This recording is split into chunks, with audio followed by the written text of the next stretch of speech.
मित्रों, इन 9 सालों में जैसा बताया कि हमने, आपको भी ध्यान में होगा कि सबसे पहला जो 25 दिसंबर 2014 का दिवस सुशासन दिवस के रूप में मनाया था और सुशासन की नींव वहीं से रखी थी, कुछ घोषणाएं भी की थी। याद है मुझे कि सीएम विंडो की घोषणा उसी जिस की थी।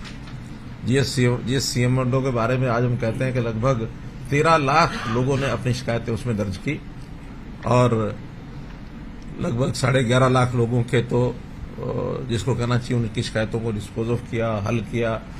कुछ पाइपलाइन में हैं, कुछ पेंडिंग भी हो जाती हैं। कभी कभी कुछ चीजें ऐसी होती हैं हमारे कारणों से नहीं, बाहर के कारणों से पेंडिंग होती हैं, तो उस नाते से वो सारा काम हमने किया। तो इस 9 साल में जो व्यवस्था परिवर्तन के हमने काम किए, हमने बीच में घोषणा की थी कि हमारे 5 S काम करेंगे: शिक्षा, स्वास्थ्य, सुरक्षा, स्वाभिमान और स्वावलंबन। और साथ में फिर जुड़ गया, ये सब सेवा भाव से करेंगे, सुशासन से करेंगे। तो इस नाते से ये सारी व्यवस्थाएं एक भाव लेकर के हमने शुरू की और मुझे संतोष है इस बात का कि हमने पर्याप्त मात्रा में इन सब कामों को किया भी है। जब 14 में व्यवस्था संभाली थी, उस समय अपने को सबको पता है कि कैसी एक व्यवस्था थी। यानी भेदभाव की बातें उस समय होती थी, भ्रष्टाचार की बातें उसमें होती थी, एक निराशा का वातावरण ये सब उस समय था। उस निराशा के वातावरण से ही परेशान होकर के और हरियाणा की जनता ने एक उम्मीद के साथ और इस सरकार को चुना था। उस उम्मीद के साथ चुनने के कारण से ही हमारे सामने एक चैलेंज भी था और उस चैलेंज को पूरा करने के लिए लोगों की जो धारणाएं बनी हुई थी, जो आलोचनाएं हमारी वो करते थे कि ये आदमी तो कोई इसको अनुभव नहीं है, बिना अनुभव का आदमी कितने दिन चलाएगा, आज गई के कल गई, कल गई के परसों गई। सरकार जाने के लिए बहुत लोग धारणा बना के बैठते थे। हमने भी कहा कि हाँ, हमें कोई अनुभव, वैसा अनुभव नहीं है जो लूटमारी वो लोग करते थे। सरकार को भी लूटते थे, जनता को भी लूटते थे और लूटने के साथ कूटते भी थे। तो हमने उन सब बातों से निजात दिलाने के लिए एक संकल्प किया और हमने कहा कि वो अनुभव हमें नहीं है, लेकिन सेवा का अनुभव मेरा भी 40 वर्ष पुराना है। 2014 अगर मैं कहूं तो उससे पहले 1975-76 के बाद, 77 के बाद कहिए, जब इमरजेंसी समाप्त हुई थी, तो हमने वो सेवा का संकल्प लिया था और उसी आधार पर मुझे लगता है कि जनता ने हमें अपना प्रेम दिया और हमको आगे लाए। पहले वर्ष में, पहले काल में 5 साल का जो कार्यकाल था, उसमें कुछ चुनौतियां भी आई। उन चुनौतियों को भी हमने बखूबी जैसे निपटना चाहिए था वैसा निपटा। कम से कम नुकसान में समस्या का हल कैसे हो सकता है वो हमने किया, दोहराने की जरूरत नहीं है। जिसके कारण से जनता में को प्यार और ज्यादा बढ़ा। हमारे वोट 14 की अपेक्षा 19 में 3% बढ़ गए, लेकिन एक सामने वाले खेमों में थोड़ा भय था, थोड़ी एक छटपटाहट थी और उस छटपटाहट में से बीजेपी को ना आने दिया जाए, इस नाते से बहुत लोगों ने अपने मंसूबे बनाए, जिसके कारण से सीटें हमारी साथ कम हुई, लेकिन जनता ने प्यार हमारे प्रति बढ़ाया। खैर, जैसा अवसर आया हमने फिर सरकार बनाई और सरकार बनाने के बाद आज उस दूसरी टर्म के भी 4 साल हो गए हैं और मैं समझता हूं कि जो काम हमने किए हैं उस पहले वाली जो जनता का प्यार हमको मिल रहा है, उससे ज्यादा प्यार आज भी जनता में कायम है। जनता हमको चाहती है कि जो आपने काम किए अच्छे किए हैं। बहुत से काम हैं, कुछ कामों की मैं जरूर गिनती कराऊंगा आपके सामने, लेकिन इसके बाद मैं ये कह सकता हूं कि वो जो निराशा है वो आशा में बदली है, वो जो अवसाद है उसको प्रसन्नता में बदला है, आम आदमी की जो जरूरत है उसको पूरा किया है और जिनको जो लूट खसोट करते थे उसके लिए अब कोई स्थान नहीं है जिसके कारण से हम कह सकें कि कोई लूट खसोट करेगा। हर एक का जो अधिकार है वो सुरक्षित है, लेकिन जिसका अधिकार नहीं है और वो छीनने की बात करेगा तो किसी को छीनने नहीं दिया जाएगा, ये हमारा संकल्प है। तो इस नाते से मैं ये कह सकता हूं कि देश के प्रधानमंत्री जी ने जो एक नारा दिया है कि सबका साथ, सबका विश्वास और सबका प्रयास,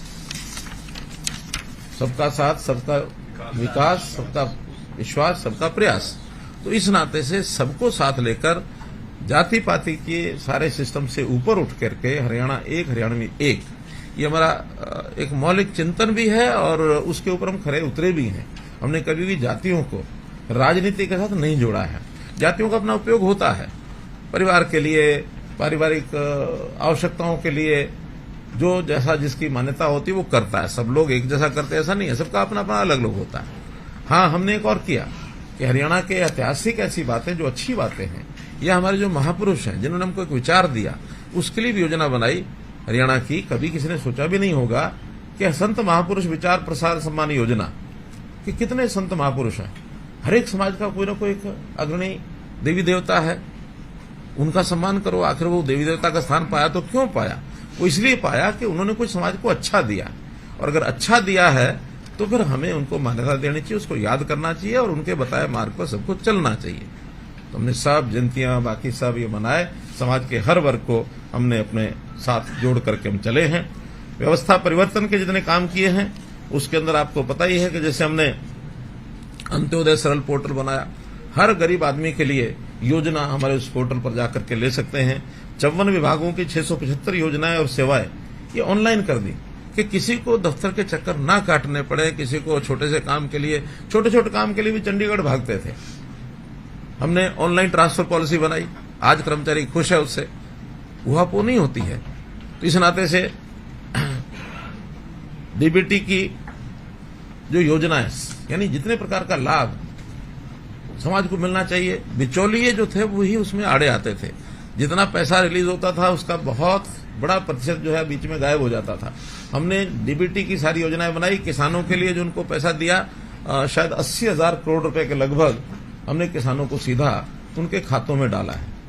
तो और भी जो सेवाएं हैं, चाहे स्कॉलरशिप्स हैं, चाहे अन्य प्रकार की उनको सुविधाएं हैं, उसका रियल टाइम जो उसको पैसा मिलना चाहिए, ऐसे 36 लाख जो इस प्रकार के लोग थे जिनके खातों को हमने ठीक किया है, और जिसके कारण से पात्र लोगों को वो चीजें पहुंची हैं। और 1182 करोड़ रुपया जो कहीं ना कहीं शायद गायब हो जाता, वो उसमें से बचत हुई है। कि वो तुलना हर पिछले साल के आंकड़ों से होती है। तो बहुत चीजों में, चाहे वो स्कॉलरशिप है, चाहे वो पेंशन है, ओल्ड एज पेंशन में देखिए कि लोग बच जाते थे, मरे हुए लोगों की भी पेंशन जारी हो जाती थी, उनकी लिखी जाती थी, लोग जेब में डाल लेते थे। तो एक प्रकार का जो आईटी के कारण से, एक टेक्नोलॉजी के कारण से हमने इस व्यवस्था का परिवर्तन किया।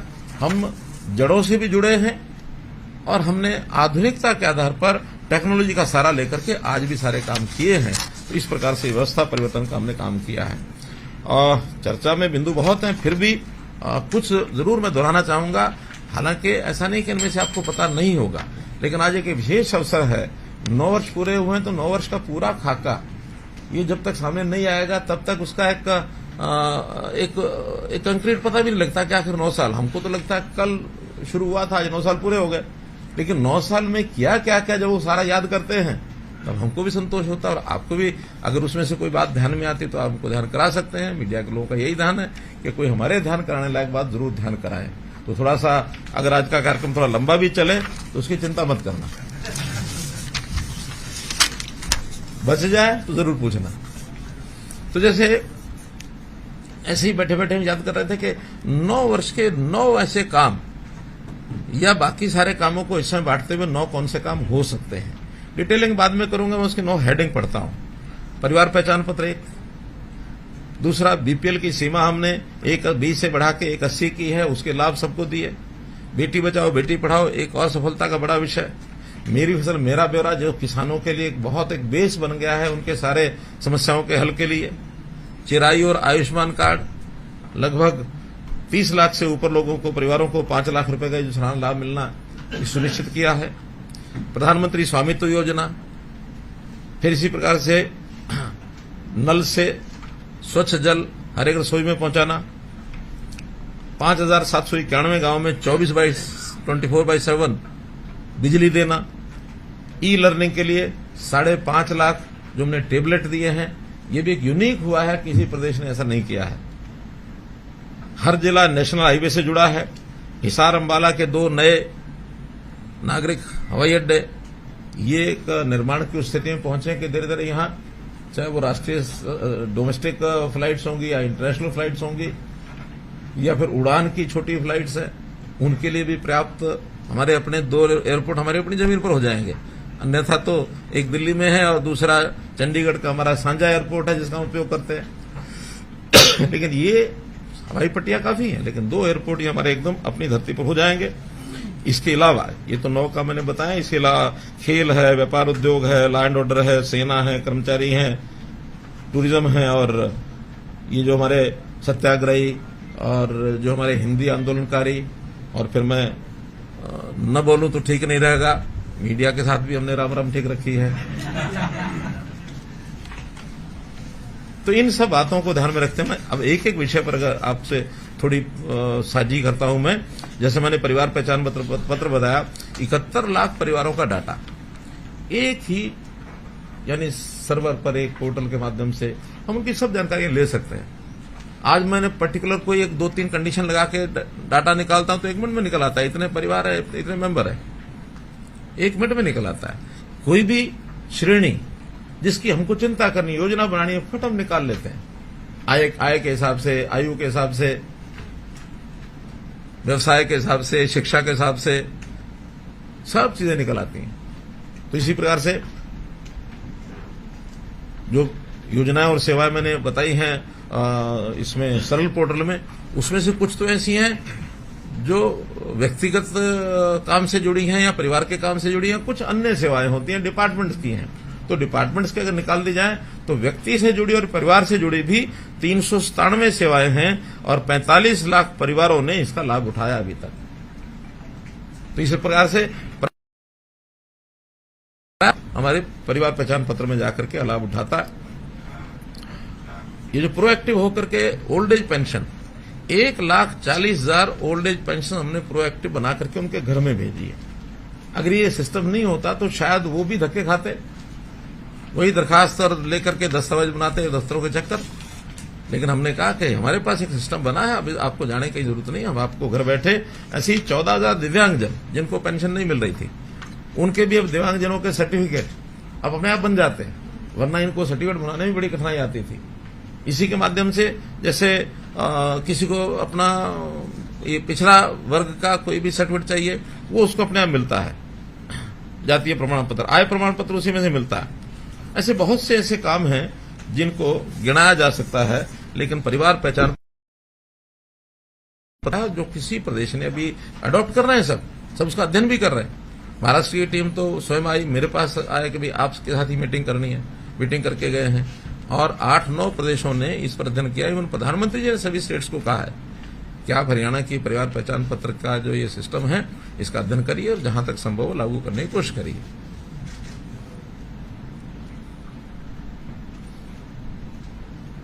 आज यानी आज नए पुश कर रहे हैं। हाँ, जैसे एक हमारे पीएससीएम साहब ने बताया कि आज के दिन 42,431 ओल्ड एज पेंशन को पीपीपी से सेवा को यानी आज भेज रहे हैं, आज भेज रहे हैं, तो कल से उनका काम शुरू होगा। हाँ, तो 42,000 नई पेंशन आज के दिन ये बना रहे हैं। इस पिछले महीने 2 महीने के होंगे, 2 महीने। ऐसा होता है ना, जिनके 60 हो जाते हैं फिर उसकी प्रक्रिया में महीना 2 महीना लगता है, लेकिन जो प्रक्रिया सब कंप्लीट होती ही फिर बटन दबाते हैं उसको पेंशन पहुंच जाती है। और ये हर महीने तकरीबन एक बार ये पुश होता है। प्रभावी अगले महीने से 1 तारीख से, जैसे यह तो पैसे जाएंगे सर, फर्स्ट टू 7th। जैसे अभी जो वंचित परिवार हैं उनको जो 7 लाख परिवार ऐसे हैं जिनको कोई ना कोई रोजगार चाहिए, किसी में 2 करने वाले होंगे और गरीब हैं, तो उनको शायद उस लेवल के वो नहीं है कि सरकारी नौकरी प्राप्त कर सकें, वरना तो अब उनको कोई स्किलिंग करा करके और उनको लोन दिलाया जाए, कोई अपना छोटा काम करें, उद्योग करें या कहीं प्राइवेट नौकरी में जा सकते हैं उसमें खपाएं। तो इस प्रकार के इस योजना के अंतर्गत हमने उनको जो सहायता करनी शुरू की, 1 लाख का टारगेट रखा था, आपको पता 50,000 से ऊपर लोगों को ये लोन मिल चुका है और बाकी सैंक्शन हुआ, उनको जब मिल जाएगा उसकी जानकारी आपको देंगे। 50,000 लोगों को तो ये ऋण जो है डिस्बर्स हो गया। आयुष्मान भारत के साथ हमने योजना जोड़ी थी अपनी चिरायु हरियाणा, जो 15.5 लाख की बजाय, और ये हमारी 38 लाख 38.5 लाख को लाभ मिलेगा। एक नई जो बात की है कि 3 लाख तक, 1.80 से 3 तक भी उसका 50% जो ₹100, इसमें भी लोग जो हैं वो काफी बड़ी मात्रा में आ रहे हैं और बहुत जल्दी उनको ये शुरू हो जाएगा। दयालु योजना, यानी गरीब परिवार में किसी व्यक्ति की डेथ होती है जो 6 वर्ष से ऊपर का है, उनको एज के हिसाब से भी हमने कुछ राशि देनी शुरू किया। ये भी कहीं आज तक योजना शुरू नहीं हुई, लेकिन एक गरीब परिवार का कमाने वाला चला जाए तो उसको 5 लाख रुपए हम देते हैं, ताकि परिवार का कोई व्यवस्था में जमा करा लेंगे तो भी कुछ न कुछ मंथली उसका इंटरेस्ट भी आ सकता है, या जैसी योजना बनाएंगे वो हमने देना शुरू किया है। प्रधानमंत्री स्वनिधि योजना में भी 10,000 रुपया रेडी फड़ी वालों को, 52,000 रेडी फड़ी वालों को ये भी दिया गया है। तो इसी प्रकार से श्रमिकों के लिए भी जो न्यूनतम वेतन है वो हमने 61 रुपया है, यानी प्राय डबल है। उच्च कुशल जो थे उनका 6,200 था, 13,600 है। इसी प्रकार पंजीकृत जो श्रमिक, उनकी बेटी की शादी में जो शगुन था वो भी पहले 51,000 था, बढ़ा करके 1,01,000 किया गया है। एक प्रकार से हर चीज डबल से नीचे हमने नहीं रखी है। नारी का सशक्तिकरण का, यानी ये भी एक प्रकार से जो गरीब परिवार हैं उसी के नाते से, और फिर जो नारी के सशक्तिकरण का विषय है, इन चीजों को भी लगातार बढ़ा रहे हैं। पुलिस थाने 2 से 33 किए हैं। आशा वर्कर्स, इनका वेतन, ये जब हम आए थे उस समय सिर्फ वेतन क्या, मानदेय 500 रुपया था सिर्फ 2014 में, आज 6100 रुपया किया हमने मानदेय। उसके अलावा उनको अलग से जो उनकी योजनाओं की स्कीमों का जो मिलता है इंसेंटिव, वो अलग है। वो अलग अलग प्रकार से, किसी का 5,000 होगा, किसी का 10 होगा, किसी का 20 होगा, 25-25, 30,000 रुपये भी ऐसी हमारी बहनें ले जाती हैं। तो इसलिए इनका भी हमने अभी 6100 रुपया वो कर दिया है। एक योजना हमने हरिहर योजना चलाई। हरिहर योजना यानी ऐसे बच्चे जो अबंडन्ड है, एक अबंडन्ड है, एक सरेंडर्ड है। सरेंडर्ड तो यह है कि माता पिता में से ही कोई आदमी किसी बाल गृह में छोड़ गया, अभी हम नहीं पाल सकते, आप इसको पाल दीजिए, कम से कम उसका परिवार का पता है कौन है कहां है। अबंडन्ड वो हैं जो कहीं या तो मिल गए या कोई लावारिस छोड़ गए। कई जगह पर ऐसे, अब वो बच्चे कौन है, कैसे हैं, क्या है, उस विवाद में जाने की आवश्यकता नहीं, लेकिन एक बच्चा है जिसका जन्म हुआ है, उसका पालन पोषण करने के लिए कोई सिस्टम तो हमारे बाल गृह है, सारे देश भर में है। लेकिन बाल गृहों में व्यवस्था क्या थी अभी तक कि 18 वर्ष के बाद उनकी कोई जिम्मेवारी नहीं। 18 वर्ष के बाद कहते थे चलो बाहर जाओ, और जाकर के अपने आप करो जो कुछ करना। हमने कहा कि नहीं, ये भी एक ऐसी जिसका आगे पीछे कुछ नहीं है, उसको 18 वर्ष के बाद भी संभाले, कोई तो संभाले। तो 18 से 25 तक की संभाल ये हरिहर योजना के अंतर्गत हमने उन बालकों के लिए कि 18 वर्ष होने के बाद पढ़ाई वो करता ही है, मैट्रिक अथवा +2 उसने कर लिया होगा, मैट्रिक कर लिया होगा तो ग्रुप डी, और 12वीं ये +2 कर लिया होगा तो ग्रुप सी। ये नौकरी उसको एक्स ग्रेशिया नौकरी अपने आप हम दे देंगे। अभी पिछले साल हमने ऐसे 11 बच्चों को ये नौकरी दी है, और आगे भी इसका सारा रजिस्ट्रेशन वगैरह सब हमारे पास डाटा होता है। हर वर्ष जितने बच्चे उसमें 18 वर्ष के होते जाएंगे उनको काम देते जाएंगे। उसके आगे पढ़ाई करने का भी स्कोप उनका है। अगर वो पढ़ना चाहते हैं तो सरकारी खर्च पर पढ़ेंगे। वो पढ़ने के बाद आगे कंपटीशन में ग्रुप सी लें, ग्रुप ए लें, ग्रुप बी लें, ग्रुप ए लें, ये उनकी अपनी परफॉर्मेंस पर है। लेकिन डी और सी ये उनको सुनिश्चित हमने कर दिए कि उनको ये नौकरी मिलेगी। 25 साल तक उनकी जो कमाई होगी, अगर वो सैलरी लेते हैं, वो अपना जमा रखेंगे। खर्च सारा सरकार करेगी जब तक 25 साल के होते हैं या उनकी शादी उससे पहले हो जाए। बाल आश्रम गृह वाले वो हमारी शादी की व्यवस्थाएं आपस में करते हैं। जब उनकी शादी हो जाती है तो फिर उनका परिवार अपना बस जाता है, उसके बाद वो इंडिपेंडेंट। तो ये हरिहर योजना एक यूनियो की योजना हमने बनाई है। हमारे यहाँ जो आंगनवाड़ी को अपग्रेड करके प्ले वे स्कूल 4,000 की पहले हमने बनाए हैं, और एक नए 4,000 की घोषणा की है। कल ही एक कार्यक्रम में घोषणा की है कि आगे से प्ले वे स्कूल जो हैं उनका नाम रहेगा बाल वाटिका। और उसमें चूंकि नई शिक्षा नीति में अब ये प्लेवे स्कूल जो हैं यानी बाल वाटिका जो है वो शिक्षा विभाग के अंतर्गत ही आएंगे, लेकिन सहज सहज आएंगे। जब तक वो बाल वाटिका में शामिल नहीं होते, आंगनवाड़ी में है तब तक उसमें रहेंगे। जैसे वो आंगनवाड़ी से और स्कूलों में जाते जाएंगे फिर वो शिक्षा विभाग के साथ जुड़ जाएंगे। पंचायती राज संस्थाओं में भी हमने 50% का प्रतिनिधित्व पक्का कर दिया है कि भी 50% महिलाएं होंगी, 50% अन्य होंगे। तो ये भी अभी इस समय हमने किया है। इसी प्रकार बेटी बचाओ बेटी पढ़ाओ का लिंगानुपात 2014 में 871 था और अभी पिछले महीने का जो डाटा हमारे पास आया है वो 932 आया है। तो इतनी बड़ी इंप्रूवमेंट जो हुई है, ये भी एक सामाजिक एक ये कहना चाहिए कि सुधार की तरफ, एक आंदोलन की तरफ ये काम हमने 2014 में 15 में शुरू किया था और उसके लिए बहुत से विभागों ने काम किया, सामाजिक संस्थाएं, एनजीओ, पंचायतें, सबने काम किया। लेकिन संतोषजनक आज स्थिति है कि 932 का उसका आंकड़ा पहुंचा है और आगे सुधरे ऐसी हमारी योजना है।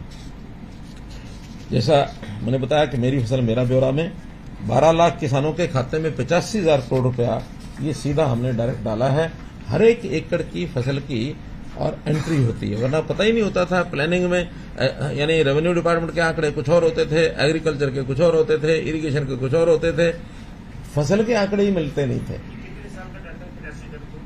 ये जब से ऑनलाइन हुआ शायद 3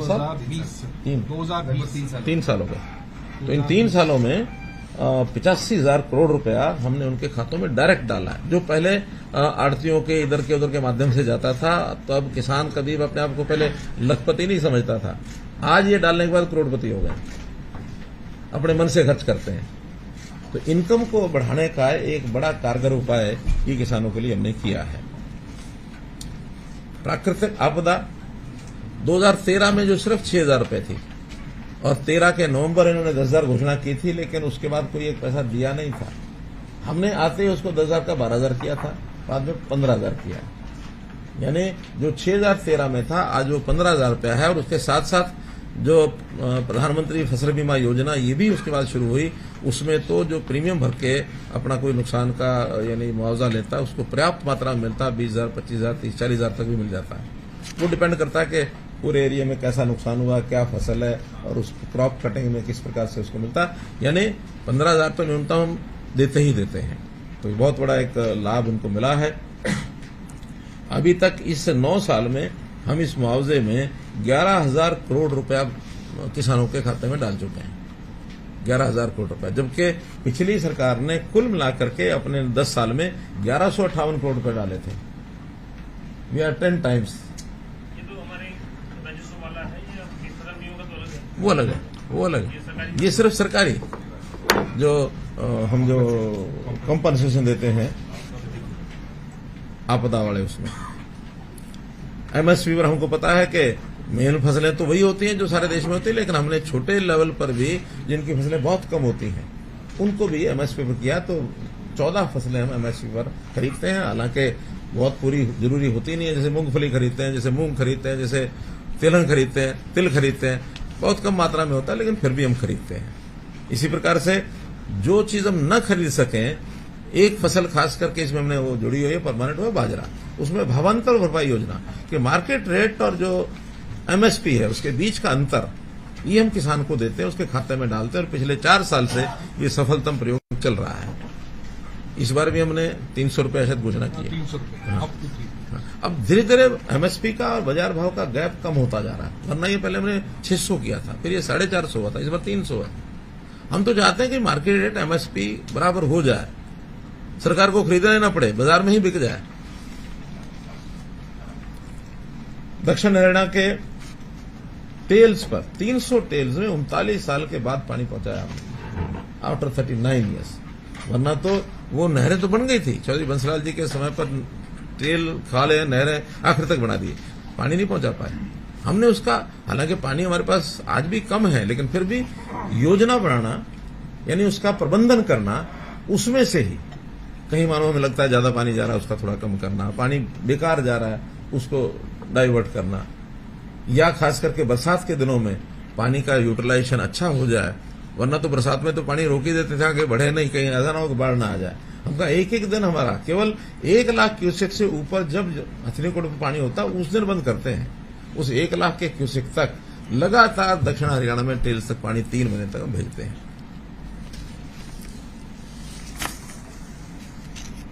स्वास्थ्य विभाग में जैसा चिरायु और आयुष्मान का मैंने बताया ही है कि बहुत बड़ी सुविधा हमने दी है। साथ ही हमने मेडिकल कॉलेजेस की संख्या हर जिले में एक बनाने की जो बात थी, घोषणा सब जिलों की हो गई है। कुछ जिले पाइपलाइन में यानी अभी है, जमीनें वगैरह ली जा रही हैं, कुछ जगह निर्माण कार्य शुरू हो गया, कई जगह उसके उद्घाटन भी हो गए हैं। आंकड़ों के रूप में यदि बताता हूं तो जो वर्किंग मेडिकल कॉलेज 2014 में 6 थे, आज वर्किंग मेडिकल कॉलेज सरकारी तौर पर ये 15 है। प्राइवेट वाला नहीं, इसमें प्राइवेट है, प्राइवेट मिला के तो 6 थे प्राइवेट मिला के, आज वो 15 है। और नंबर ऑफ मेडिकल सीट्स का अगर एमबीबीएस की बात करूं तो उस समय 700 एडमिशन होते थे, क्योंकि तो निश्चित है एडमिशन तो सरकार के माध्यम से ही होते हैं। आज ये एडमिशन हो गए 2185, मोर देन 3 टाइम्स। और अब जो बाकी 8 मेडिकल कॉलेज और हैं जो अभी पाइपलाइन में है, बन रहे हैं या घोषणाएं हो चुकी हैं, बहुत जल्दी उसको भी आगे बढ़ाएंगे। ये सब बनने के बाद ये संख्या 23 तो हो ही जाएगी, तब तक और हो सकता है। प्राइवेट वाले भी कुछ आने की इच्छा करते हैं। 25 मेडिकल कॉलेज अगर होते हैं तो 3,500 एमबीबीएस की सीटें आने वाले 3-4 साल के बाद हम एक्सपेक्ट करते हैं। देश का पहला आयुष विश्वविद्यालय, कहीं आयुष विद्यालय नहीं है तो श्री कृष्णा आयुष विश्वविद्यालय, ये भी हरियाणा में मैंने बनाया। आयुष को बढ़ावा देना ये हमारी प्राथमिकता है। अभी पिछले दिनों में एक जगह आया कि आयुष का बजट बहुत लगेगा इसमें, तो हमने कहा भी आयुष का बजट लगाने में आपत्ति इसलिए नहीं है कि आयुष के बाद लोग बीमार कम हों, और अगर बीमार कम होंगे तो हमारा हेल्थ का बजट कम हो जाएगा। अल्टीमेटली तो शरीर के ऊपर लगने वाला बजट, वो स्वस्थ रहें इस पर लगाना ज्यादा लाभकारी है। बीमार होकर के इलाज कराएं, अस्पताल में जाएं, डॉक्टरों की जरूरत पड़े, वो खर्च ज्यादा है।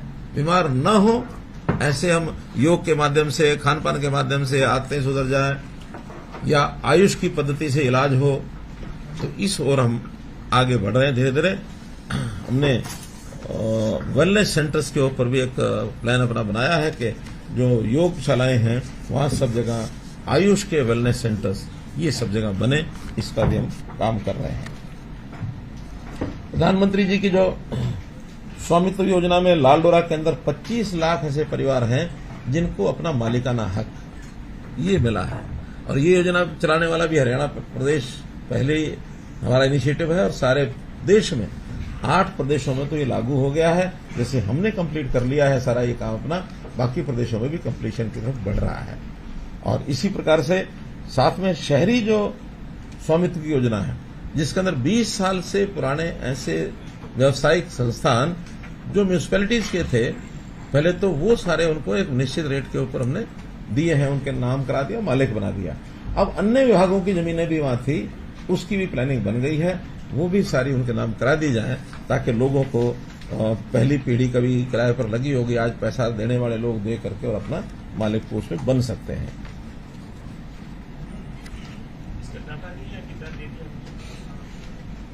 ये स्वामित्व शहरों में मोहित कितनी हो गई है? 3,500 के लगभग अभी हो गई है, उसमें से 2,900 की रजिस्टर हो गई और बाकी प्रोसेस कंटिन्यूअस प्रोसेस है। वो तो लगातार अप्लाई करते हैं, फिर उनके कुछ फॉर्मेलिटीज होती हैं, उनको कोई पुरानी किराया, ऐसा भी ना हो ना कि कोई इलीगल बैठा है उसके बाद कुछ है ही नहीं, वो भी क्या मालिक बनाओ। तो कम से कम जो ऑथराइज्ड है उनको 3,500 के आसपास है, लेकिन अभी और भी दूसरे विभागों की बाकी है। और पंचायतों में हमने इंडिपेंडेंस बहुत दी है उन लोगों को, यानी डिसेंट्रलाइजेशन और उनका सशक्तिकरण, कि अपने फैसले पंचायतें अपने आप करें, नगर पालिकाएं अपने आप करें। हम उनको साल का जो बजट है वो निश्चित करके देंगे। कभी किसी सरकार ने निश्चित जो कैलकुलेटेड बजट उनको कभी नहीं पहुंचाया। हमने ये तय किया था कि 7% ऑफ SOTR वो उनको जाना ही चाहिए। दोनों मिलाकर के आबादी के हिसाब से शहर का 45% है, नगरीय क्षेत्र का वो 55% है। उसको हर गांव को, हर शहर को उसकी आबादी के हिसाब से बांटते हैं, 4 किस्तों में देते हैं। काम जो कराना है उन्होंने कराए। हमारे पास हर छोटी मोटी बात के लिए, गली के लिए, नाली के लिए, आखिरी काम लोकल बॉडीज का है, स्वच्छता का, इसका उसका। बड़े प्रोजेक्ट्स हम बनाएंगे, लेकिन छोटे काम जितने वो अपने आप करें, अपना निर्णय अपने आप करें, तो ये भी बात बने। पंचायती राज संस्थाओं में 8% पिछड़ा वर्ग ए, इनको हमने आरक्षण दिया। कभी पिछड़ा वर्ग को आरक्षण ये होता नहीं था, तो हमने पंचायती राज में दिया और शायद शहरी निकाय में भी दिया, शहरी निकाय में भी दे दिया। हरियाणा देश का पहला राज्य है यहाँ पढ़ी लिखी पंचायतों का कानून बड़े संघर्ष के साथ बनवाया। पंचायतें पढ़ी लिखी होनी चाहिए, अंगूठाटे के साथ सिस्टम खत्म करो। इस नाते से गांव का भी इसमें एक बहुत बड़ा लाभ होने वाला है। सफाई कर्मचारियों का जो 8100 रुपया था, आज 14,000 रुपया ग्रामीण क्षेत्र में हम दे रहे हैं। चौकीदार का जो 3500 रुपया था, आज 11,000 रुपये दे रहे हैं। मनरेगा की मजदूरी जो 214 रुपया थी, आज 357 है। हालांकि ये केंद्र के साथ हर एक प्रदेश का एक सिस्टम है बना हुआ, वही तय करते हैं, लेकिन फिर भी किस जगह महंगाई और बाकी सब देख करके स्टैंडर्ड ऑफ लिविंग के हिसाब से तय होता, तो ये 357 रुपया ये भी सारे देश में सबसे ज्यादा है, क्योंकि इनकम के हिसाब से भी हरियाणा के लोगों की इनकम अच्छी है। उस नाते से ग्रामीण क्षेत्र के अंदर 31 लाख घरों में नल से स्वच्छ जल ये पहुंचाया है, और इसमें भी शायद हमारा सैचुरेशन हो गया। हाँ, ये हमारा सैचुरेशन, हालांकि इसका टाइम लिमिट 25 तक की है। हमने 22 टारगेट रखा था और 22 में हमने ये पूरा कर लिया। और इसी प्रकार बिजली जो मैंने बताई 24 घंटे बिजली, ये भी 5800 गांवों के अंदर सीधी पहुंच गई है। शहरी निकाय के नाते से अनधिकृत कॉलोनियों का विषय इसके बाद भी आएगा, एक आज भी कुछ करने वाले हैं, लेकिन अभी तक जो योजना हमारी बन गई है उसमें 2547 ऐसी अनधिकृत कॉलोनियां जो या तो हो गई हैं या रजिस्टर्ड हैं, जो आगे उसमें होने वाली हैं, लेकिन इन सबको हम इस वर्ष के अंदर पूरा करेंगे। इतना बड़ा अभियान अनधिकृत कॉलोनियों का ये कभी नहीं चलाया था। अगर पहले की भी थी तो केवल शहरी इलाके में की थी। अब हमारी लगभग 1000 के आसपास कॉलोनी ऐसी हैं जो शहरी जो लिमिट है उससे भी बाहर दूर बनी हुई है। किसी गांव बड़े गांव के आसपास बन गई, और गांव वाले कई बार वो नगरीय इकाई बनाना नहीं चाहते, पंचायत रखना चाहते हैं, फिर भी वहां कॉलोनी विकसित हो गई। सुविधाएं उनको भी चाहिए। कई बार कस्बों के आसपास इतनी दूर है कि सारा शहर के अंदर मिलाया नहीं जा सकता, तो ऐसी भी कॉलोनियां हैं जिनको हम अधिकृत करा रहे हैं। उन सब का भी आज बाद में सारा बताऊंगा।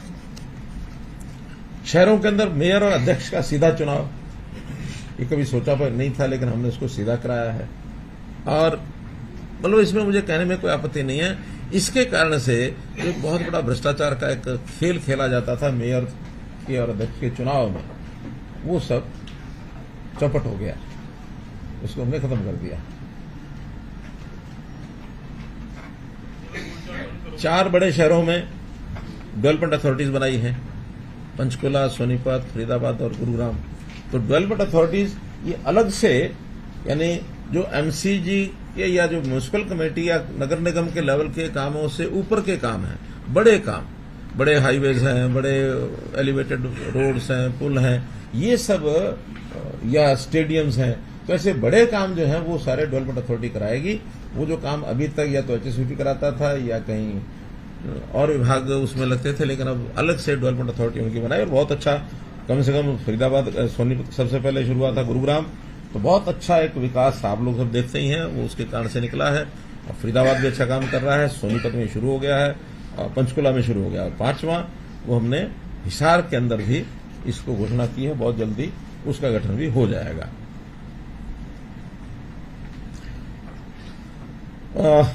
बिल्डर्स की और जो प्लॉट अलॉटीज का जो झगड़ा था, उसमें केंद्रीय कानून के हिसाब से रेरा ये नया एक वो बनाया था, तो रेरा के 2 यूनिट्स अपने यहाँ है, गुरुग्राम के लिए अलग से और बाकी हरियाणा के लिए अलग से।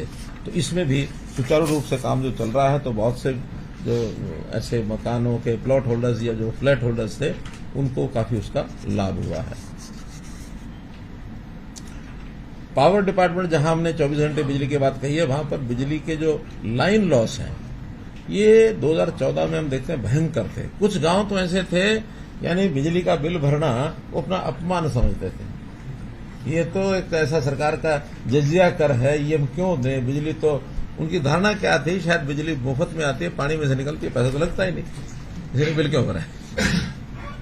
लेकिन आखिर भले ये बात ठीक है कि उसके कोई रॉ मटेरियल के नाते कोई खर्च नहीं है, लेकिन पानी से बनाने के बाद उसका भी खर्च आता है, और हाँ, अगर कोयले से बनाई जाए उसका भी खर्च आता है, फिर वहां इतना बहुत बड़ा सिस्टम इंफ्रास्ट्रक्चर होता है, उसका भी खर्च आता है। तो सारे खर्च के नाते उसकी कॉस्ट तो बढ़ती है।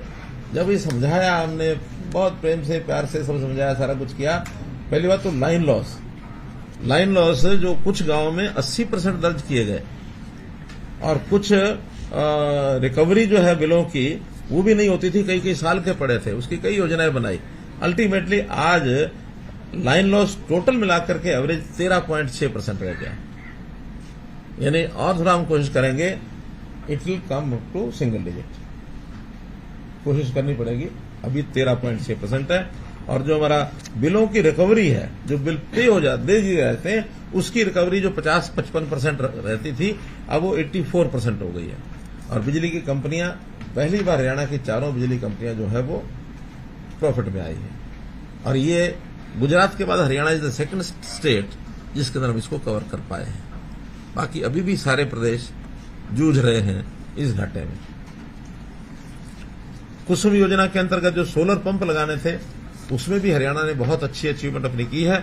56,000 सोलर पंप हम लगा चुके हैं, और इस अगले साल का 70,000 नए सोलर पंप का एक टारगेट रखा है, और उसको भी अब शुरू कर दिया है। वो किसी स्टेज पर होगा तो बहुत जल्दी इसको हम पूरा करेंगे। जो ओवरहेड लाइनें, हालांकि इसमें पहले लाइनें बिछती हैं, फिर लोग बना लेते हैं मकान और सारा अपने बिल्डिंग्स, बाद में फिर वो आखिर जनता तो जनता है, उनके कहने पर हमको हटाना भी पड़ता है। तो हमने 150 करोड़ के लगभग पिछले साल में इस पर लगाया था। 151 करोड़ रुपया इस साल का हमने इसको घोषित किया है। तो कुल मिलाकर 3,151 खतरनाक लाइनें ये हैं, जिसमें से लगभग 3,000 हट चुकी हैं। लेकिन अभी भी जो और नई लाइनों की पहचान हो रही है, उसमें सब मिलाकर के 150 करोड़ रुपए का और जो राशि रखी है, इसमें हम पूरा करेंगे।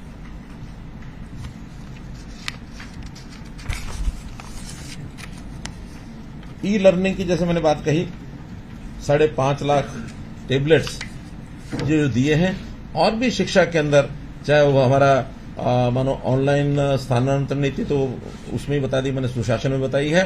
साथ में विद्यालय, महाविद्यालय, और खास करके लड़कियों के जो महाविद्यालय हैं, वो हमने जो खोले हैं 71 कॉलेजेस, तो इस समय जो हमने खोले उसमें से लगभग 50% केवल महिलाओं के हैं, बाकी 50% को-एड हैं।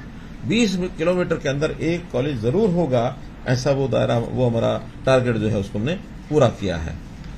पलवल में दुधौला गांव में विश्वकर्मा कौशल विश्वविद्यालय, ये भी अपने आप में एक यूनिक एक कार्यक्रम चला। हालांकि और भी प्रदेशों में है ये, लेकिन हमने उसमें नया विश्वविद्यालय बना करके कौशल के माध्यम से लोगों को रोजगार मिले, वो भी अपना एक अच्छा कार्यक्रम अपना चल रहा है। बीटेक और जो इंजीनियरिंग और मेडिकल कॉलेजेस की आगे चल करके एजुकेशन स्थानीय भाषा में हो, अर्थात हिंदी में हो, तो इसमें पहले चरण में बीटेक का जो 3 विश्वविद्यालयों ने अपना पाठ्यक्रम शुरू कर दिया हिंदी में। आगे चल करके और चीजों में भी हो, ये नई जो राष्ट्रीय शिक्षा नीति है उसका एक हिस्सा है कि हर प्रदेश अपनी अपनी स्थानीय भाषाओं में ऐसे जो कोर्सेज हैं, हाईली प्रोफेशनल कोर्सेज, क्योंकि देश, दुनिया में बहुत ऐसे देश हैं जो नहीं कि सब अंग्रेजी में पढ़ाते हैं, अपने अपनी भाषाओं में पढ़ाते हैं। जापान के अंदर सब जापानी में होता है, कोई अंग्रेजी में नहीं होता है। मुझे लगता है चाइना में शायद चाइनीज में ही होगा, कोई अंग्रेजी में नहीं है। लेकिन हम चूंकि कॉलोनियल एक सारे सिस्टम के एक पार्ट होने के नाते वो अंग्रेजी का जो भूत है वो भी उतरा नहीं है, लेकिन बहुत जल्दी हमको ये उतारना है। और उसका जो कदम जो है उसके मोदी जी ने शुरू कर दिए हैं इस नई शिक्षा नीति के कारण से। इंफ्रास्ट्रक्चर की अगर मैं बात कहता हूं तो जैसे मैंने बताया कि भी हर जिला जो है एक दूसरे से नेशनल हाईवे से जुड़ा हुआ है, ये तो है ही है। साथ में जो बड़े बड़े प्रोजेक्ट 152D, अब ये दक्षिण हरियाणा के लिए इतनी एक देन है कि जो यहां से जो 6, 7, 8 घंटे लगते थे, अब मुझे लगता है कि अंबाला से शायद 4 घंटे में नारनौल पहुंच सकते हैं। तो इसका एक बहुत बड़ा केएमपी अपने आप में, यानी दिल्ली के अंदर जो लोग फंस जाते थे, जिनको गुड़गांव, फरीदाबाद या पलवल जाना होता था, उनके लिए एक इट्स अ बून। इसी प्रकार एलिवेटेड रेलवे लाइंस भी कुछ शहरों में हमने, रोहतक में तो कंप्लीट हो गई है, कुरुक्षेत्र में बन रही है, कैथल का सर्वे हो रहा है। तो जहां जहां शहर के चारों तरफ फैलाव ज्यादा हो गया और उनके कई कई फाटक जो रेडियल रोड्स थे उनके, उन सब फाटकों के ऊपर उनको खत्म करके ऊपर रेलवे को ही, पहले तो सबके ऊपर एलिवेटेड वो बनाए जाते थे, पुल बनाए जाते थे, ओवरब्रिज। अब सब जगह ओवरब्रिज बनाने के बजाय रेलवे लाइन को ही ऊपर उठा दो, नीचे सड़कें सब निकलेंगी। तो ऐसे 3 शहरों का तो ये हो गया, और भी ऐसी कोई आवश्यकता होगी तो सब बनेगा। परिवहन के अंदर हरियाणा में ई टिकटिंग शुरू हो गई है कि अब हर एक सवारी जो पास बनवाना चाहेगी अपना, अभी तो ऑप्शनल रखा है, जो पास बनवाना चाहेंगे वो पास बनवाएंगे और बाद में स्वाइप करेंगे, उसका टिकट का उसका कट जाएगा। तो जितना भी उसको रिचार्ज करना है 100 रुपया 200 रुपया उसका करेंगे। रिचार्जिंग पर 10% का उनको रिबेट मिल जाएगा। यानी 100 रुपये का कार्ड लेना है तो 10 है 5% है। रोडवेज है यहाँ को बैठे, मुझे ध्यान नहीं आ रहा, 5 है 5% है। तो 100 रुपये का अगर रिचार्ज कराना तो 95 रुपये देके 100 रुपये का रिचार्ज करा सकते हैं, और जितना पैसा उसमें लगेगा कट जाएगा, अपना चलते हैं। हाँ, जब बहुत कम पैसा रह जाएगा फिर बीप आएगा कि आपका बैलेंस इतना है, जैसे एटीएम वगैरह या उसमें आता है तो आपका बैलेंस इतना है, वो मिल जाता है। तो इस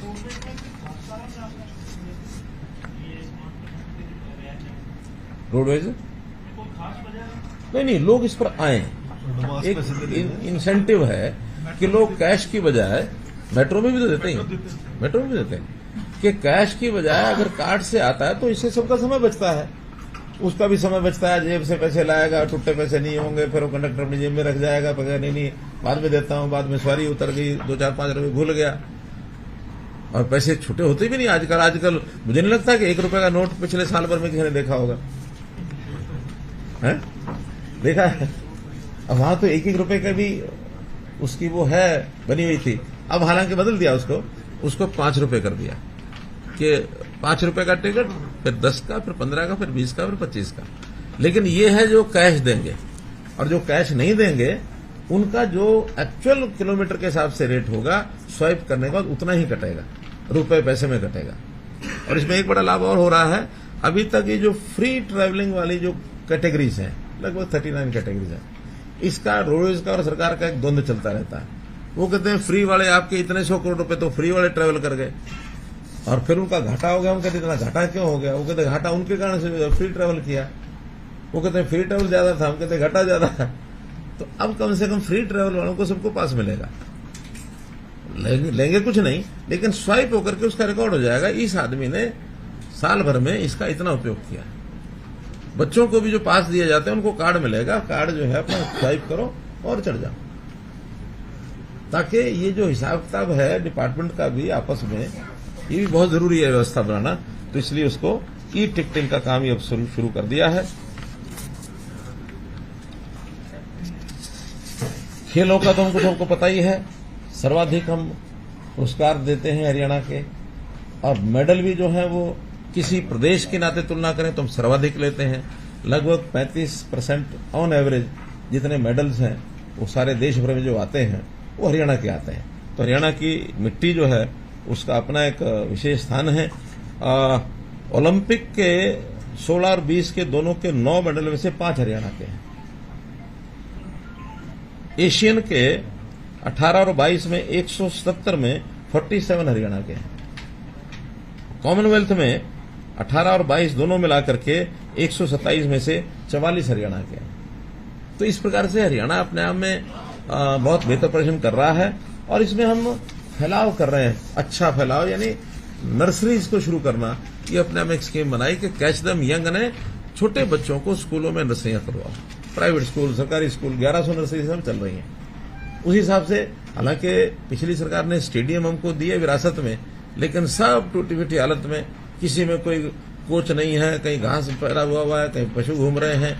हमने धीरे धीरे उन सबको ठीक किया है, और कोच नए भर्ती किए हैं। साथ में जो स्पोर्ट्स पर्सन है, मेडलिस्ट है, उनको सबको कहा कि आप एक एक स्थान को संभाल करके कम से कम जिस चीज के आप मेडलिस्ट हैं उसी को प्रमोट करो।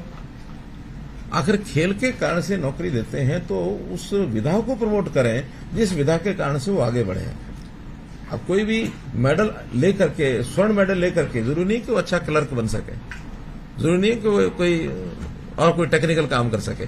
खेल अच्छा जानता है, खेल कर सकता है, खेल सिखा सकता है, प्रदेश के नाम को आगे बढ़ाएगा। इसमें से थोड़ी खेल नीति में उन्होंने चेंजेस भी किए हैं। ये जो बार बार विषय आता है कि हम तो डीएसपी बनाते हैं, हम तो एचसीएस बनाते हैं, हम ये करते हैं, बहुत से बने, एचपीएस बने, डीएसपी बने, लेकिन वहां एक नियम है कि ट्रेनिंग के बाद आप आगे नहीं बढ़ सकते। अब ट्रेनिंग वो करते नहीं, वो कहते ट्रेनिंग हमारे पास का नहीं है, खेल खिला लो। अब ट्रेनिंग नहीं है, कल को एसपी बनेगा, एसपी के बाद आईजी डीआईजी बनेगा, तो फिर वो वहां तो खेल नहीं खेल पाएगा। वहां तो आईजी का तो काम अपना आईजी का है, और कौन सा केस किसको कहाँ इन्वेस्टिगेशन करना पड़ जाए और उस इन्वेस्टिगेशन का क्या बनेगा, वहां तो खेल नहीं चलेगा। और वहां खेल चलने लग गया तो समझो हरियाणा का भविष्य खत्म। इसलिए बहुत एक शुद्ध और सात्विक तरीके की सोच हमने की है कि जिसको जिस विधा का ज्ञान है, वो जिसमें एक्सपर्ट है, उसी विधा का उपयोग करके प्रदेश को आगे बढ़ाया जाए। ये हमारी एक पॉलिसी है। उद्योगों में हमने 75% का जो एक रिजर्वेशन का किया है, नए उद्योग उसको फॉलो कर रहे हैं।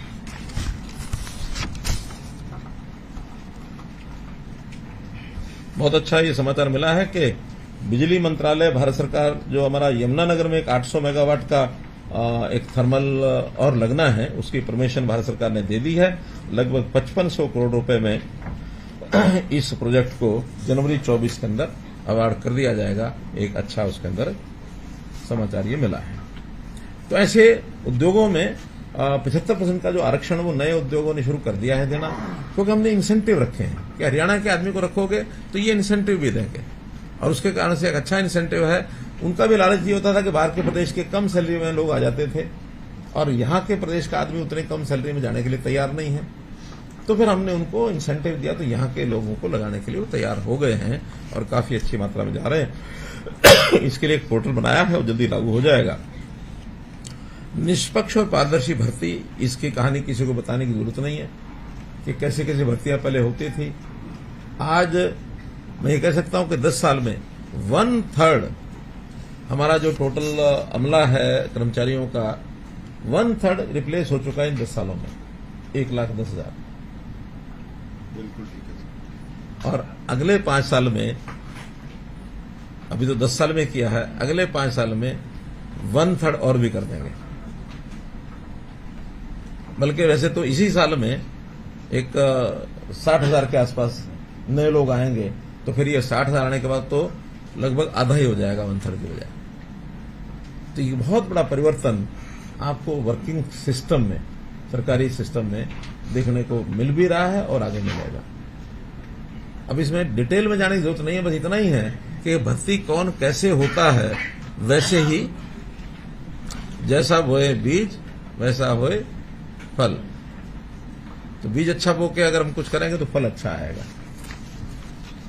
इसके लिए हमने ये जो सीईटी की परीक्षा और ये सब किया है, ये ठीक है कि इसकी आलोचना करने वाले वो अपने ढंग से करते हैं। कारण क्या है कि जो जनाब लोग नौकरी लेने के लिए लाइन में लगते हैं, उसमें से भर्ती तो 20% होते हैं। 80% जो होते हैं उनको तो बहकाना बड़ा आसान है कि ऐसा होता तो आप लग जाते, ऐसा तो आप लग जाते। अब 20% जो लगने उसका प्रोसेस ही तो तय किया हमने, क्योंकि प्रोसेस ये रहेगा कम से कम योग्यता के आधार पर लोग आगे आए लगे, उसी नाते से ये सब किया है। उद्योग और व्यापार को बढ़ावा देने के लिए भी हमारी सारी टीम अच्छी लगी है। इसका अगर एक आंकड़ा बताता हूं तो 2014 में हमारा जो निर्यात था हरियाणा का वो 68,000 करोड़ रुपए का था, और इस बार का जो 2022-23 का पिछले साल का साल भर का जो निर्यात हुआ है वो हो गया 2,45,453 करोड़, यानी 68 से 2,45,000, 4 times we have exports में we have achieved this आंकड़ा। और आज अगर उद्योग की बात करें तो 18,422 करोड़ रुपए का निवेश हुआ है इन 9 सालों में। 1,59,000 नए उद्योग लगे हैं, एमएसएमई ज्यादातर होते हैं इसमें, और 12.5 लाख लोगों को इसमें रोजगार मिला है इन उद्योगों में, सिर्फ जो 1,59,000 है। बहुत से इसमें विषय मल्टी, जो हमारा एकीकृत जो मल्टी मॉडल लॉजिस्टिक हब है, आईएमटी खरगोदा है, पीएम गति शक्ति का इसमें योगदान है। पानीपत में भी जो मेडिकल डिवाइस पार्क हमने बनाया है। पद्मा स्कीम हमने बनाई है। 143 ब्लॉक में एक एक क्लस्टर उद्योग का लगाया जाएगा एमएसएमई में, जिसके अंदर 40 क्लस्टर पर विकास का काम शुरू हो गया है। तो 143 ब्लॉक में ये क्लस्टर बनेंगे। इससे भी व्यापारियों के नाते उनको जो सुविधाएं देने का हमने काम किया है कि मुख्यमंत्री व्यापारी क्षतिपूर्ति योजना और मुख्यमंत्री व्यापारी सामूहिक निजी दुर्घटना बीमा योजना, इसमें भी जो पंजीकृत हमारे व्यापारी हैं जीएसटी में, उन सबको ये लाभ इसमें मिलेगा। सर, ये केवल डाटा 18,422 करोड़ का अपने 18,422 करोड़ का 9 साल के निवेश हुआ। 18,422 करोड़ का ये प्राइवेट उद्योग में हुआ। टोटल निवेश हमारा अब टोटल ये जो एमएसएमई का आंकड़ा है ये है 1,59,000। इससे बड़े भी जो उद्योग हैं जैसे मारुति का, वो इसमें नहीं है। हाँ, जो बड़े बड़े उद्योग, ये तो एमएसएमई में जो उद्योग है कहीं 50 करोड़ का, 100 करोड़ का, 20 करोड़ का, 10 करोड़ का, वो जो 1,59,000 उद्योग बताए ये उसका है। और इसमें तो बहुत छोटे भी होंगे, 1 करोड़ से भी कम का भी होगा, 50 लाख का उद्योग भी होगा, 20 लाख का भी होगा। जो सेल्फ एम्प्लॉयमेंट में जो उद्योग लगते हैं, किसी ने अब मुद्रा में लोन ले लिया, 50 लाख लिया, उसने उद्योग लगाया, 20 लाख लिया, उसने भी हाउस होल्ड में कोई घर में जाकर उद्योग लगाया, उनका सबका ये पंजीकरण है 1,59,000 का, ये वो राशि। कानून व्यवस्था के नाते से डायल 112 ये एक उल्लेखनीय उपलब्धि है हरियाणा की। 650 हमारी जो गाड़ियां हैं वो इसके साथ पहले चरण में अटैच हुई थी, बाद में बढ़ाने की बात थी। और इसका जो एवरेज टाइम है इसकी बहुत सुधार हुआ है, अब औसत है 8 मिनट की। कोई भी व्यक्ति एक 112 के ऊपर डायल करता है तो कहीं 12 मिनट, कहीं 6 मिनट, कहीं 7 मिनट, कहीं 9 मिनट, कहीं 10 मिनट, एवरेज 8 मिनट में गाड़ी जो है उस व्यक्ति के पास पहुंच रही है। और ये सुरक्षा के नाते से बहुत ही एक अच्छा पहल एक है। साइबर अपराध हमारे यहाँ बहुत बढ़ने की जो आई हैं शिकायतें, उसके लिए 29 अलग से साइबर अपराध पुलिस थाने ये बनाए गए हैं। और हर एक पुलिस थाने में एक साइबर डेस्क, 318 साइबर डेस्क ये उसके अलग हैं। एक बहुत बड़ा ऑपरेशन भी आपको पता है कि पुराना के अंदर एक दिन का 5,000 पुलिस के लोगों को लगाकर हमने किया था, उससे काफी फर्क पड़ा है, चीजें शिकायतें आनी कम हुई हैं महिलाओं की, और ये सब मैंने आपको पहले बता ही दिया है। पूर्व सैनिकों के लिए हमने, भूतपूर्व सैनिकों के लिए सैनिक और अर्धसैनिक कल्याण विभाग इसको गठित किया है। इनके भी सब जो डाटा है हमने इकट्ठे किए हैं। इनकी भी जो राशि है, अनुग्रह राशि, उसके अंदर भी बढ़ोतरी की है। कर्मचारियों में 7वां वेतन आयोग, ये हमारा देश का पहला राज्य है जिसने 7वां वेतन आयोग जो है इसको लागू किया था। और जो नई एक्स ग्रेशिया स्कीम, 52 साल की उम्र से पहले अगर निधन हो जाए तो उसको नौकरी का प्रावधान, ये हमने आकर के अब किया है। और इसी प्रकार से हरियाणा कौशल रोजगार निगम, इसमें भी एक बहुत बड़ा परिवर्तन आया कि जो ठेकेदारों के माध्यम से जो होती थी एक एक्सप्लॉयटेशन युवकों की, देना कुछ, लिखवाना कुछ, दिखाना कुछ, तो ऐसी अलग अलग प्रकार से जो चीजें मिलती थी, वो कमीशनें और सारा जो चलता था वो सब बंद हो गया। अब जितने नए आवश्यकता सरकार की होगी, बोर्ड कारपोरेशन को कहीं भी, वो हरियाणा कौशल रोजगार निगम के माध्यम से होगी। उसकी निश्चित सैलरी वो हमने कर दी है और हर वर्ष उसमें बढ़ोतरी करने का प्रावधान है। जो लोग पहले हिचकिचा रहे थे कि हम एचकेआरएम में नहीं जाएंगे, आज वो सिफारिशें कर रहे हैं कि नहीं, हमको भी एचकेआरएम में डालो, हमको भी एचकेआरएम में ले जाओ। ये कर्मचारियों में एक चर्चा वातावरण बन गया है। देखेंगे उसका कितना करना, लेकिन अभी भी 1 लाख से ज्यादा लोग तो पोर्ट हुए जो पहले से लगे हुए थे, और नए भी मेरे ख्याल कोई 25-28 हजार, कितने 28-30 के करीब लगभग, एक 25,000 के लगभग नए लगे होंगे। लेकिन जो पुराने थे, जो पहले ठेकेदारों के लगे हुए थे, जिनके कॉन्ट्रैक्ट बाकी बचे थे या जिनका आगे बढ़ाने की जो ठीक लगा डिपार्टमेंट में आगे बढ़ा दिए, उन सबको भी अब एचकेआर में पोर्ट कर लिया। ऐसा मिला करके 1.25 लाख से ऊपर लोग उसके ऊपर रजिस्टर्ड अब हो गए हैं। कर्मचारियों में एक बड़ी मांग थी एससी समाज की, खास करके जो रिजर्वेशन इन प्रमोशन, वो हमने प्रावधान कर दिया है और उसमें भी कुछ विभागों ने अपनी लिस्टें निकाल दी हैं। और ये भी एक नया एक आयाम जो हमने वो किया है। अभी डीए की जो किस्त है, सेंट्रल गवर्नमेंट ने 42% से 46% कर दी है, तो उसको अभी तक तो हमने नहीं इसको बढ़ाया था, लेकिन क्या आज ही घोषणा करनी है? जी सर, जी कर सकते हैं। 1 जुलाई से होना है। देना जब मर्जी कर दो हैं, तो ठीक है। इसको 42 से 46% जुलाई 2023 से ही लागू करने की मैं घोषणा करता हूं, और जो इसके एरियर हैं यानी जुलाई से जो सितंबर तक के, उनको भी दिसंबर के महीने में दे दिया जाएगा। 42% से डीए, 42 से 46, 4% बढ़ाया है ना डीए, तो पहले 42 था, वो 46 हो गया। पत्रकारों को भी माना जाएगी 15,000 पे जो तभी 5,000 रुपये बढ़ा। अच्छा, 15 की किस्त मिली तो नहीं ना अभी? पहले 15 की किस्त मिली तो नहीं ना? तो अभी उसको साल भर 10 रखते हैं, उसके बाद बढ़ा लगे 15।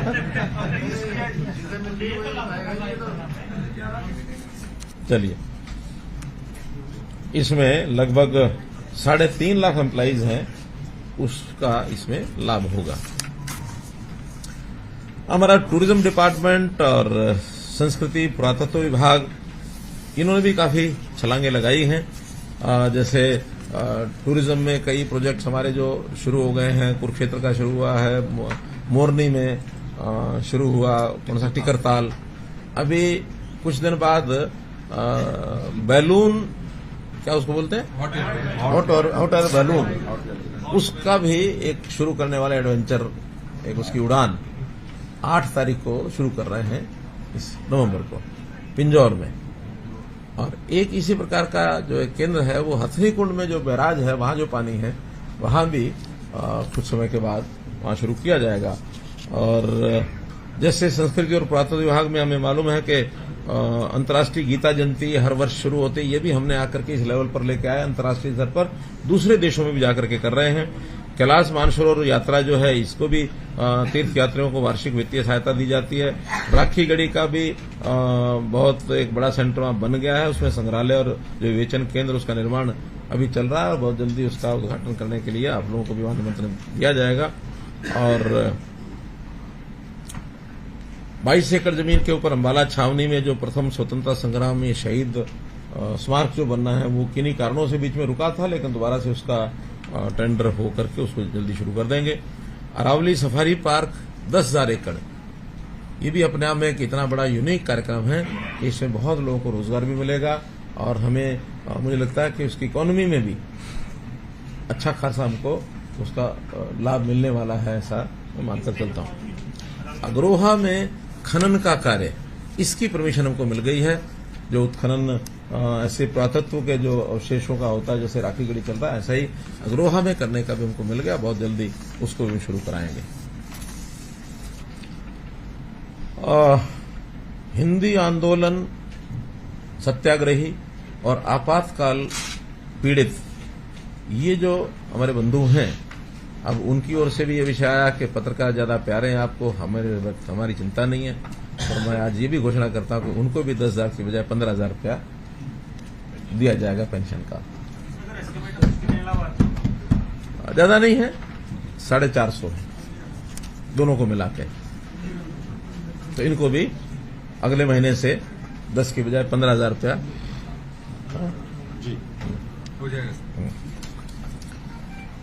कुल मिलाकर के मित्रों, 9 वर्ष की यात्रा जो मैंने आपको बताई है, मेरे हिसाब से बहुत सुखद और बहुत सेवा के ये काल, सुशासन के ये काल, व्यवस्था परिवर्तन के ये काल, हरियाणा की जनता को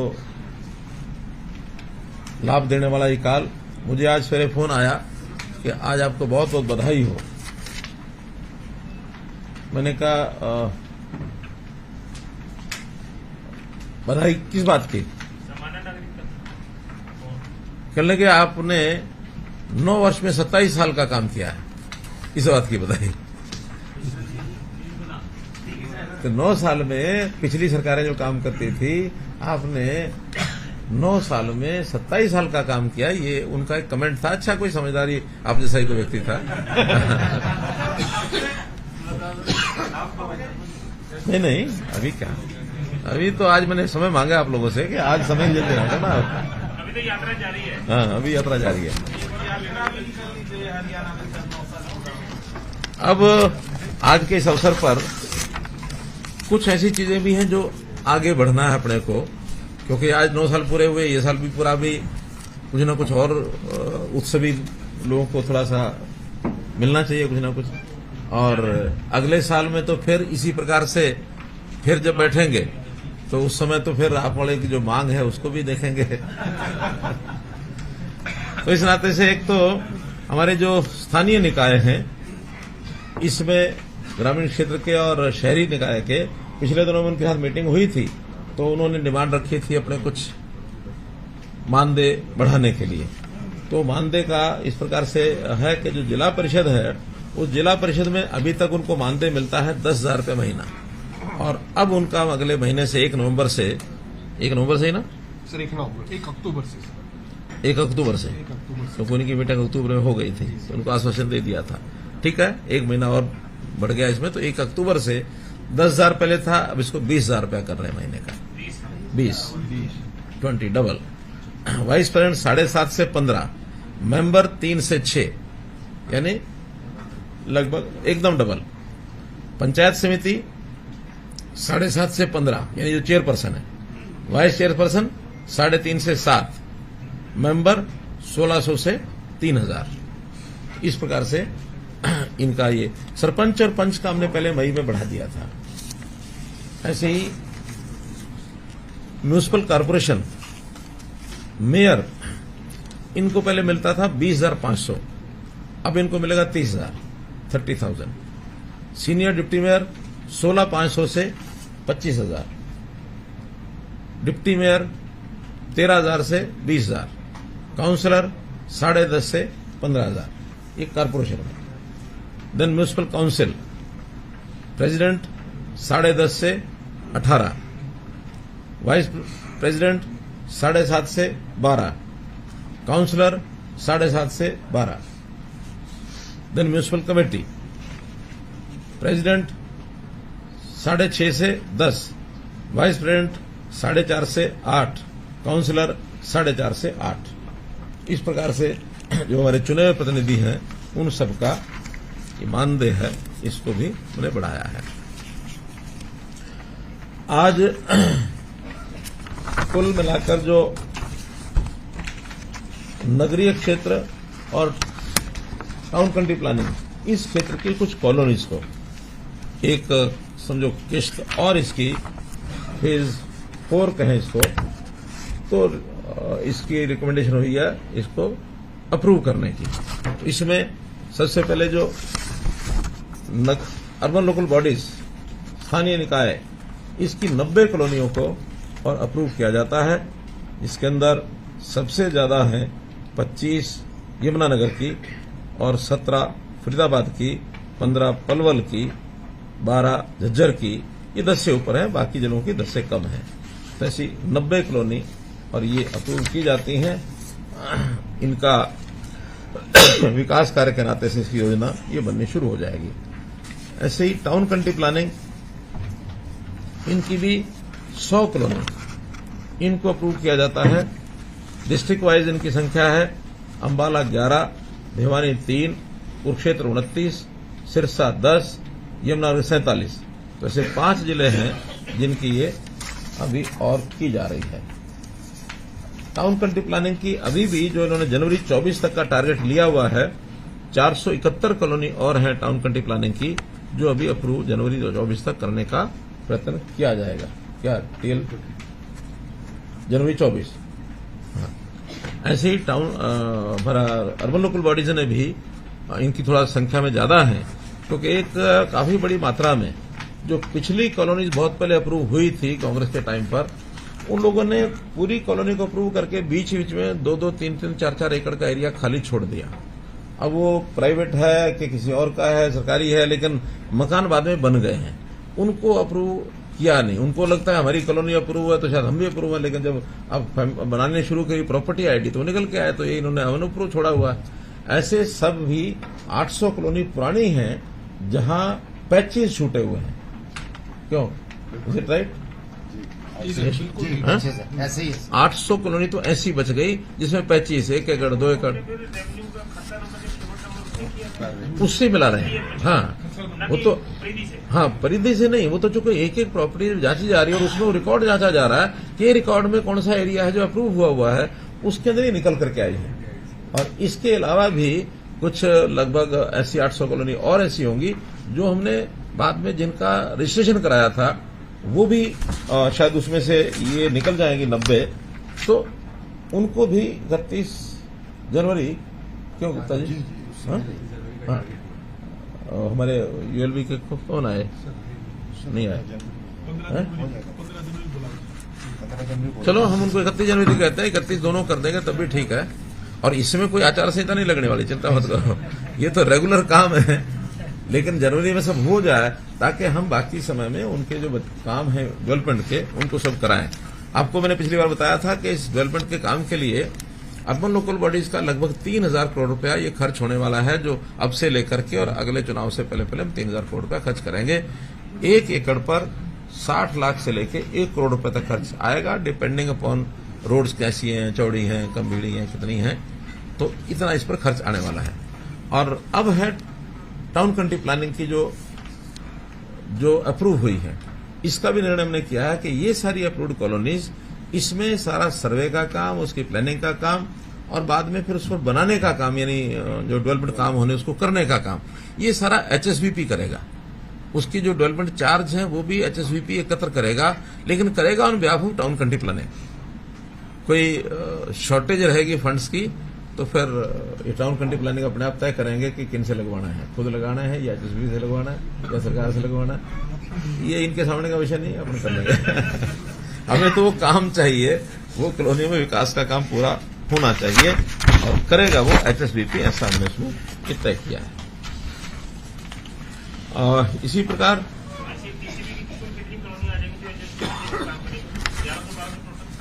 अभी देखो आज को मिला के 471 जो हैं बाकी बची हैं, और हो कितनी गई हैं अभी? 448 हो गई।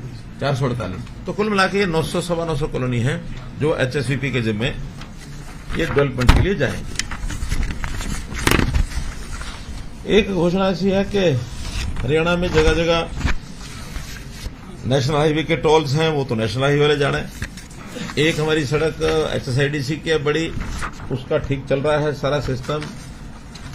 उसका जो टोल कलेक्शन का वो जो रेगुलर सिस्टम है, ताकि उसका जो पैसे उसे पूरे हो जाए।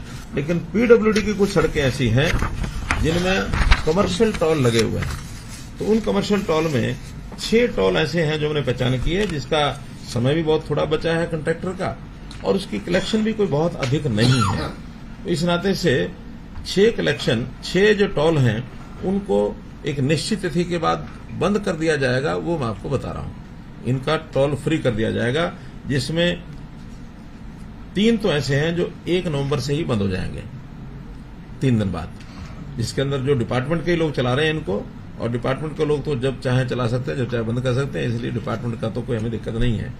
वो 3 टोल हैं। विलेज बसीरपुर राजस्थान बॉर्डर के ऊपर है, जो नारनौल जो निजामपुर रोड है उसके ऊपर। हाँ जी, हाँ, स्टेट हाईवे नंबर 17। फिर दूसरा village Tatiyana, state highway number 11 है, ये नियर पंजाब बॉर्डर है, कैथल पटियाला रोड पर। और तीसरा है state highway number 22, village Gujarwas, Subana Kosli Nahar Kanina road. तो ये तीनों का 1 तारीख से बंद हो जाएगा। अब इसके बाद है जो कंट्रैक्टर चला रहे हैं, उसकी डेट खत्म हो रही है 9/11 को, वो 10 तारीख को बंद करवा दिया जाएगा। आगे उसका कोई ऑप्शन नहीं होगी। वो है Kaithal Khanauri road, village Sangatpura, state highway number 8। इसी प्रकार एक कंट्रैक्टर का कंट्रैक्ट खत्म हो रहा है 30 नवंबर को, वो 1/12 को खत्म कर देंगे। कालाम, सडोरा, शाबाद, ये हिमाचल प्रदेश का जो बॉर्डर है, असगरपुर, वहां ये लगा है, तो वो भी बंद हो जाएगा। और छठा है village Firozpur, state highway number 18, Rohtak, Kharkhoda, Delhi border, वहां पर है। ये भी 1/12 को इसको भी बंद किया जाएगा। तो ऐसे 6 के 6 बंद होने के बाद लगभग 13 करोड़ रुपए का इसमें लॉस होगा। लेकिन 13 करोड़ में लॉस होगा तो बाद में जो डिपार्टमेंट ये वो सब लगा है, तो वो उसके खर्चे भी कम हो जाएंगे।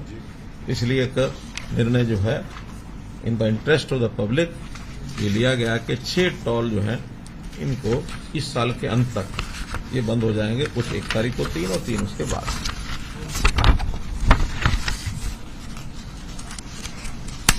एक योजना जैसे अभी जिसको हमने लॉन्च किया वो है प्राणवायु देवता। आप लोगों को पता होगा, इसकी घोषणा मैंने की थी कि जिन पेड़ों की आयु 75 साल आंकी गई है, अब वो एकदम एग्जैक्ट तो शायद नहीं होगी, पहली बार कर रहे हैं तो उसका जो आंकड़े का फॉरेस्ट डिपार्टमेंट ने अपना कोई सिस्टम बनाया होगा, लेकिन उसमें सबसे मांगी थी, एंट्रीज करवाई थी उससे, तो उस एंट्रीज में जितने भी आए थे उसका निरीक्षण करने के बाद 3810 पेड़ ऐसे निकले हैं राज्य में जिनकी आयु 75 साल से ऊपर है।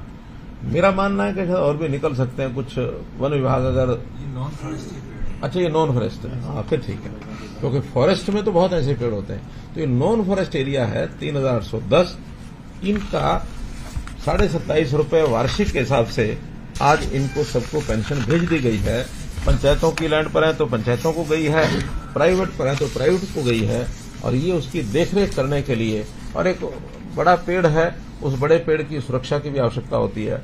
एक घोषणा मैं और कर रहा हूं, वो वन विभाग को भी पूरी करानी है कि 5 जून को हर वर्ष पर्यावरण दिवस होता है।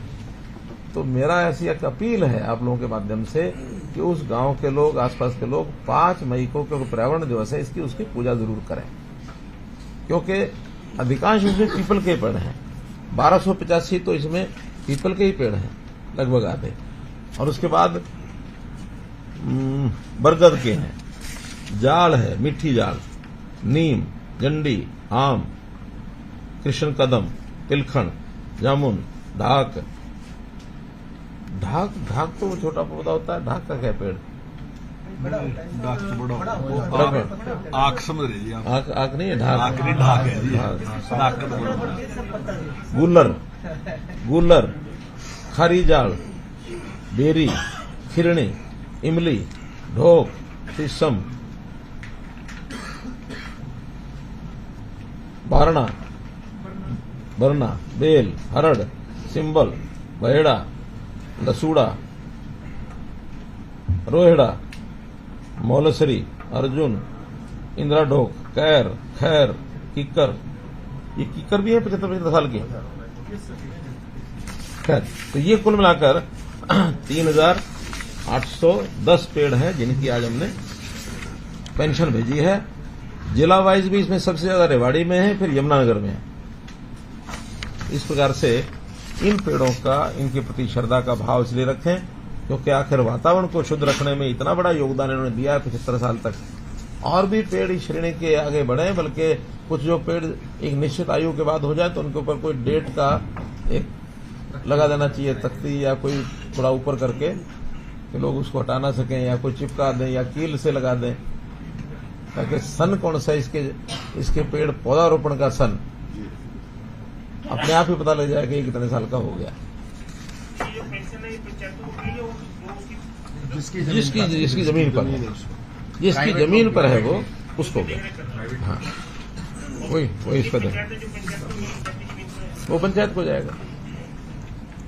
किसी विद्यालय में है तो शिक्षा विभाग को जाएगा, उस विद्यालय के नाम जाएगा, मतलब कुल मिलाकर।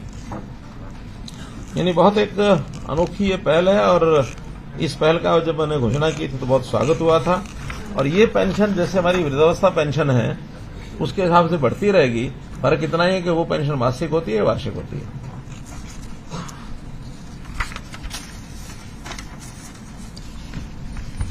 इसके साथ आशा वर्कर का मैंने बता ही दिया कि 2100 रुपया हमने उनका बढ़ाया है, और साथ में 2 लाख रुपया उनको उनकी रिटायरमेंट पर एक मुश्त, ये भी हमने घोषणा की, ये उनको मिलेगा।